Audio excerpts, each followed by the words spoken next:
Is there anything else you can tell everyone here to give tips on not user-friendly, but audience-friendly dialogues? I know it comes from character, but a little more on. Do you read them aloud?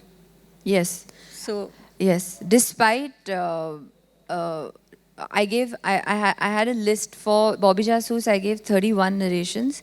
For Neerja, I gave 17. And I'm trying to cast a film right now. I'm on the 12th.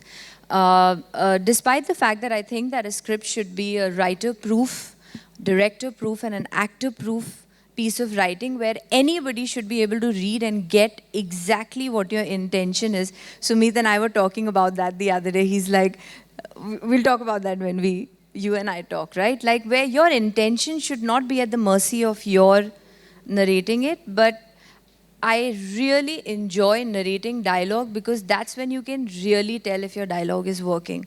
So whenever you finish writing dialogue and you think that you've got a good draft, just make your mom and dad sit, make your flatmates sit, make anyone sit and read it out. You'll know when you're saying the dialogue yourself what is working, what's not.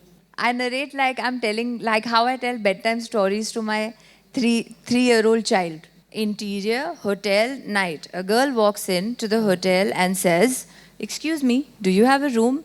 And the person at the desk says, "Nahi ji, halle te nahi hai room, kal milega." Like that. how do you avoid predictability in a true story? You can't avoid that. Because actually, when you go see, you have to start writing from the presumption that everybody's Googled this. Right? You have to think 10 steps ahead as the audience and say, सबने trailer देख लिया, सब Google करके आएंगे. So, and then you have to work from there. Sometimes it's never underestimate how much an audience enjoys second guessing. How much an audience likes to be right. देखा? मैंने बोला था ना वो कमरे से बाहर चली जाएगी. गई. They love it.